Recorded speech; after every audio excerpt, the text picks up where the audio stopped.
Suudaan viidiyoo isii maa gadi dhiibne kanaan jettanii ani gadi hin dhiisu namatu wallolaa nama wal fixaa jedheetiin soda. Assalaamu alaykum warahmatullahi wabarakatuhu. Ashamaa turan hojjetu ture. Amma na hojjetaa na boba'ee ture. Yeroo mara bakka amma saalfadhe gara keessaa viidiyoo gizee waraabuudhaaf deemu Roozaan hin argamne gizee jedha jedhu jechuudha afaan kana walla hidhaa jechuudha maaliif yaa rabbii kiyya gaafuma kam hordoftoota kiyya gammachiisaa Roozaan argamte kun Roozaan argamte jirti jedhee Roozaa qabadhee dhufi gaafuma kam hordoftoota kiyya kenna gammachiisa jedheetini yaadaa jechuudha baay'ee tokko nufitti saalfadhe yeroo mara jechuudha yeroo Roozaan hin argamne jedhee dhufee fuula keessan dura taa'u jechuudha baay'ee tokko nufitti saalfadhaa jechuudha maaliif jechuun nullee isin argamtee isii dho'isinee yookaan waa wahii gochuu osoo hin taane osoo isin barbaada guutumaa keessanuu ijoollee Oromoo jechuudha.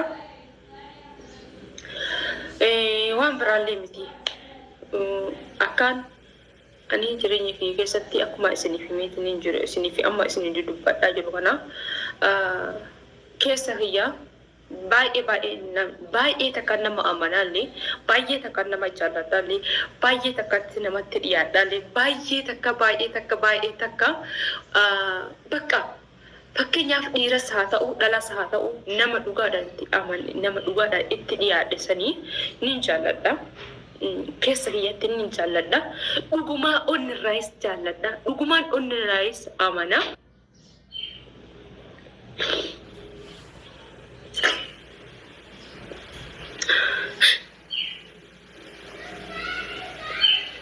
Waan biraa miti jireenya kee kana keessatti waan biraa kana gargaartanillee hin barbaadu. Wanna hunda alhamdulillah din qaba. Fayyaa guutuun qaba. Wallah fayyaa guutuun qaba.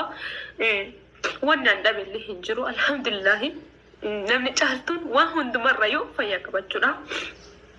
Wanni fayyaanii qaba gara mootortoota kabajamtoota kiyyaa waan takka wanna isin dararuu barbaade jireenya kee gara keessatti yeroo hedduu fataname yaa kanarra dhufe silaa dubbatu illee hin barbaanne hafuura namumatti baafadhe namaan itti himadhu hiriyyaan qabu nam tokko hin qabu hundumarraa of fagaadheetiin hin jira. Isinii galee kana ta'uun kiyya isiniif gala jedhetti nawwan kophaa akkana jiraadhaa jiruuf isiniif gala jedhetti ni yaada.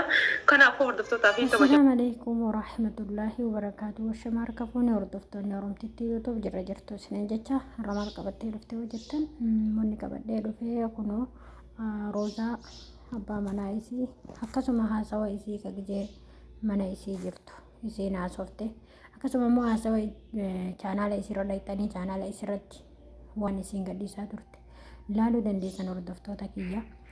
Namni jaalatee miidiyaa gubbatti dhufee hin booyu dhugaa dubbachuu fi namichi Roozaa fuudhe kun dhugaa wallaahi nama naannoo biraa heerumuun hedduu nama miidha. Nama naannoo biraa kan inni waan isaan beekne kan inni waan duraan maalirratti guddatee maalirratti maatiin isaa kun haala akkamii qabanii amala akkamii qabanii nama beeknetti nama isaan hin beekne jechuu nama argitanii beektan gaama fakkeenyaaf naannoo keessanitti fakkeenyaaf ganda intalatti kennantu jira ganda amala badaa qabu ganda dhalaa hiraarsu ganda argitanii biyya teenya kana keessa waa hedduu jira jechuudha. Nama siree dalagu jira gandammoo akkasuma waa hatu jira gandammoo nama zallamu jira ganda ollaan irraa maganfatu jira ganda argitanii jireenya namaa hin jaalanne jira. Roozaan amma Shaashamanneetti heerumte jechuudha. Gurbaa kana miidhuma wal baraneeti kan inni itti heerumte. Gurbaan kun immoo isii durallee fuudhee baasee jira subhaanallah. Haa ta'u Roozanii viidiyoo isii seentanii ilaaluu dandeessanii maal jettee inshaallah yeroo gabaabaa keessatti waan tokkoon isinitti hin gadhufaa biyya wayii deemee akkasitti waan barbaadan isin gargaaruu danda'a. Akkuma duraanii san uffata aadaa bilbilaan duraan uffata aadaatiin isin ergaa ture sanillee deebiseen baasa garuu yoo ittiin bilbiltan hin dalagu waatisaappiin fi himuun argattanii jettee turte. Garuu namni waan godhuu deemuuf dura himuun akkanatti nama miidhaa jechuudha. Wanta tokko hordoftoota kiyya wanta tokko godhuuf deemtan taanaan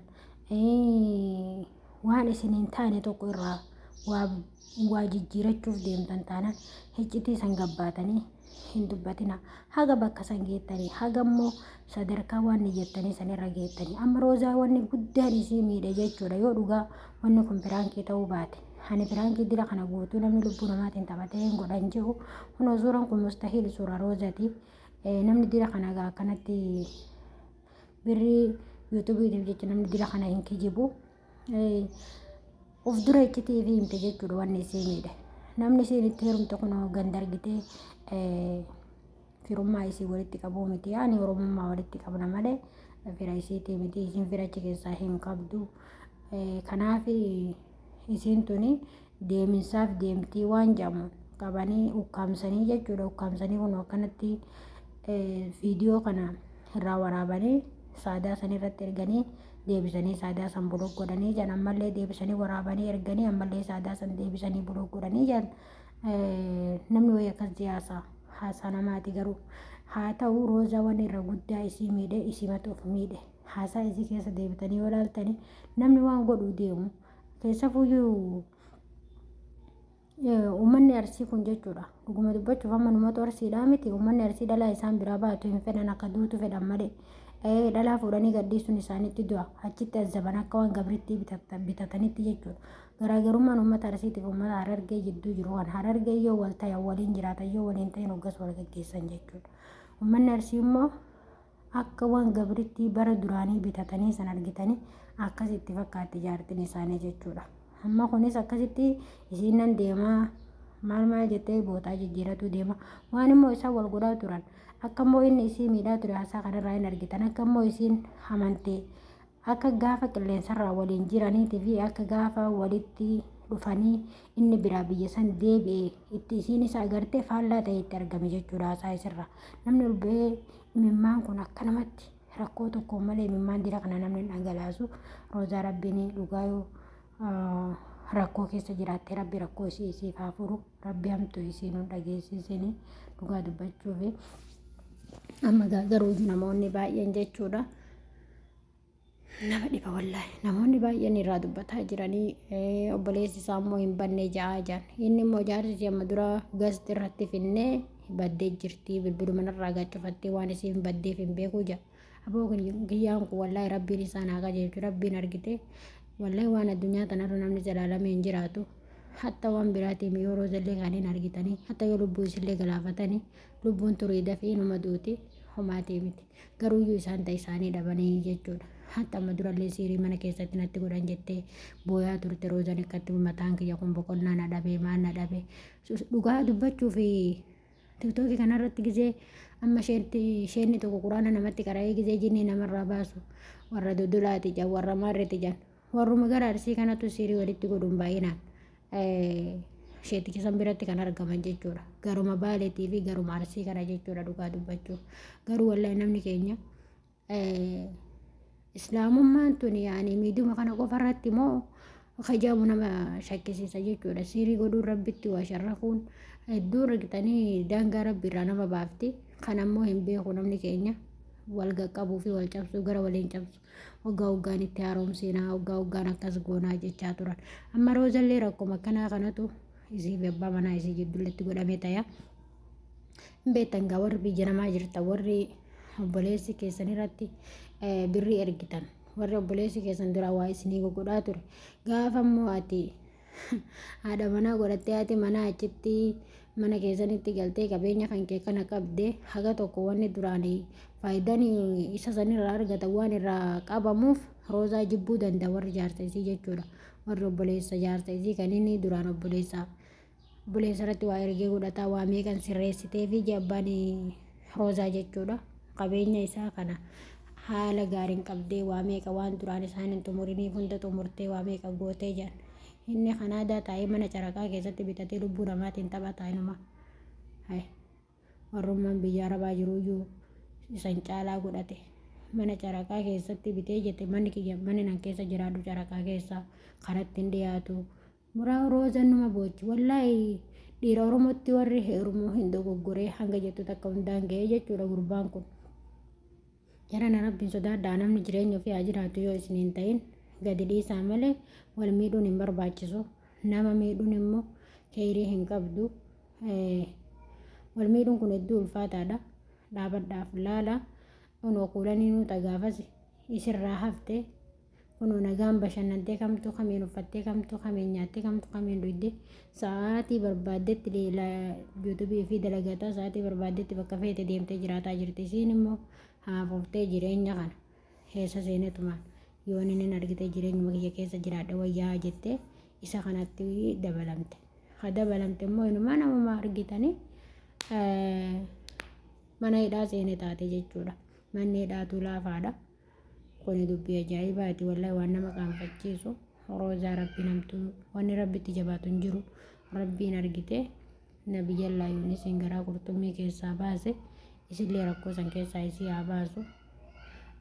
Rabbiin nabiyyallaa Yuusuf alayhi salaatu wassalaam garaa biiritti darbattee obboleeyyan isaa biiritti darbattee biirii san keessaa bahee boodarra immoo abbaa isaa dheetiin waggaa dheeraa booda wal argee mootummaa Masrii ta'e jechuudha. Kanaafiyyuu isillee rakkoon roozaatu waa ta'a. San hunda hin geettu rakkoon roozaa haga rakkoo sanii hin geettu jechuudha. Rakkoo roozaa rakkoo san hin geettu jechuudha. Waan xiqqoodha. Kanaafiyyuu rabbiin inshaallah roozaa hamtuu san keessaa isii baasee nagaa maatii isitti isii haa deebisu.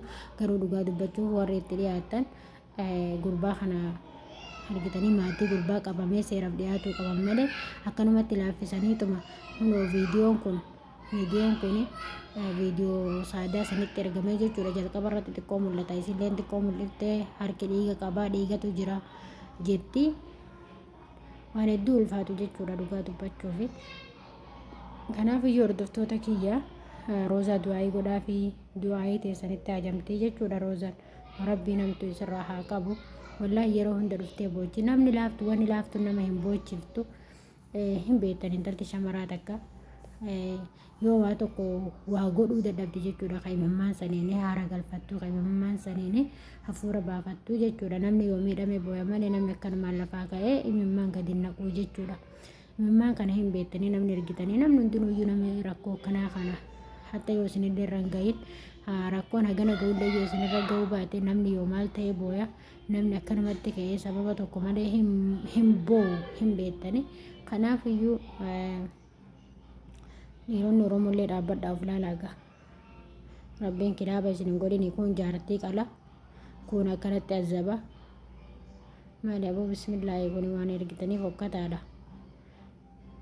Wanni jalqaba namni faarse silaa boodarra jarjaranii waa faarsu nun akkanatti waan hin taaneef nama saaxilti. Jaarsa roozaa kana namni hundi roozaa wallaahi hedduu gammadeefii ture. Garuu gammachuun booda gadda guddatti jijjiiramte.